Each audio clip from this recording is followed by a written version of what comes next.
Rain's getting closer. As is Paris Brest Paris 2023. Hello, my name's Richard from Bikepacking Adventures, and this is my third tips video about riding ultra races and events and things, some tips.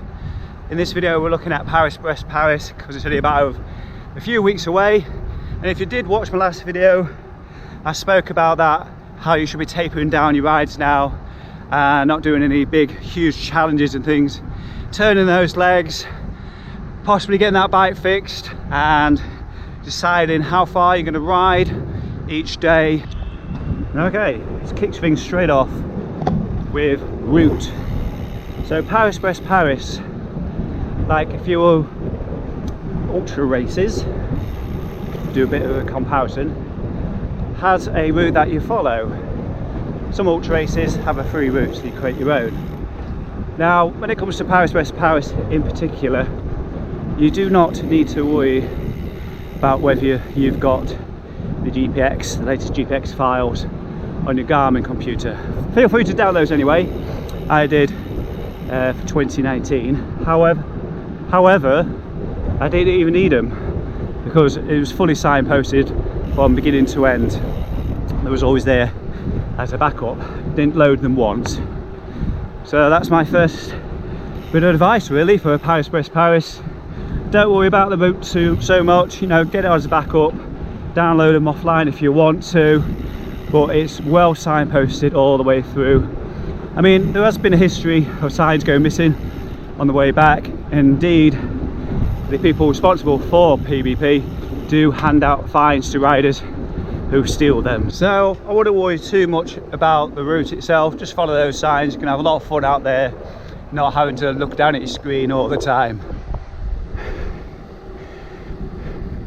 So in this series we've yet to talk about it, and you know, I think everybody wants to talk about it, and that is the UK's mortgage crisis coming up in the winter time. No, you didn't want to talk about that? Okay. Let's talk about the most obvious. Weather. Yeah, it is taking place in northwest Europe. Now not everybody who's doing Paris Brest Paris lives in northwest Europe. There's 8,000 athletes from all over the world. A lot of people, yeah, sure, a lot of people from France, England, and already from northwest England. But if you're not from northwest Europe, rather, not England, northwest Europe, you probably need an idea of what climate's like. Firstly, do bring a rain jacket. The weather we're having in the UK at the moment is pretty typical of what you can expect in France. You know, you can expect rain. It's not terribly cold in the daytime. So, you know, I'm not covering my legs up unless, you know, come from really somewhere really warm. You might want to do so. Yeah, so it gets very wet.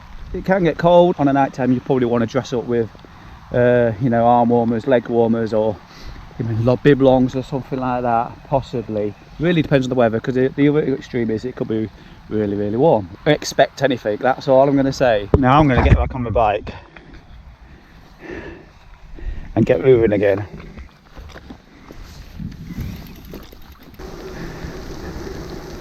Still raining, pretty biblical now. Why did I choose today to do a tips video?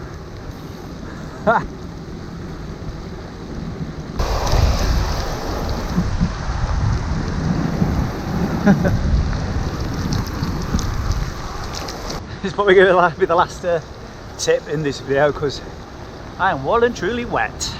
So before we talk about the last tip, if you've got any of your own, stick them down below, get involved. Oh, it's good to hear from you guys. If you've got any tips of doing ultra races you want to share with people.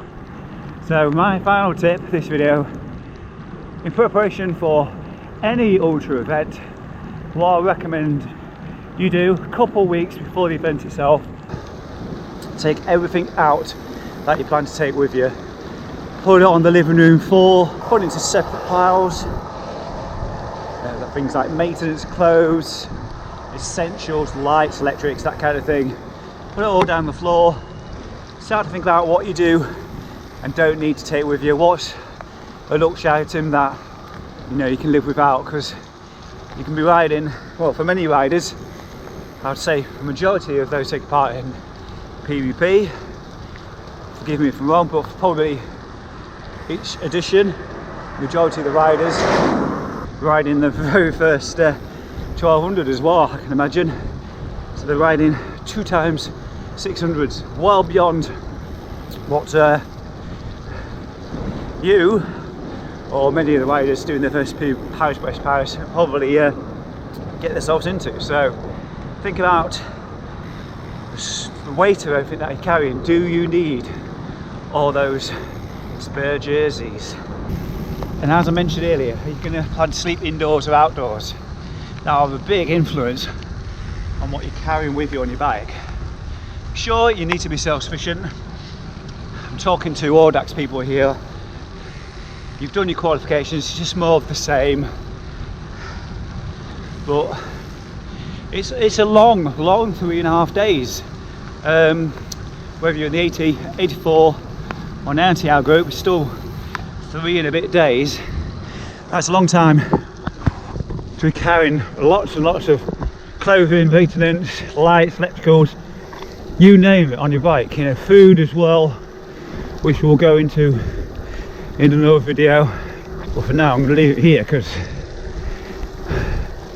it's very dull and miserable. I really hope PBP 2023 is not like this. Anyway, I'm going to leave this one here. Comments, questions, do get involved down below. And if you're not already subscribed to the channel, now might be the time to hit that button. Don't forget to hit like this video, hit that notification bell so you don't miss out on the next tips video. For me, take care. I'll see you again on hopefully a much drier day. Bye bye.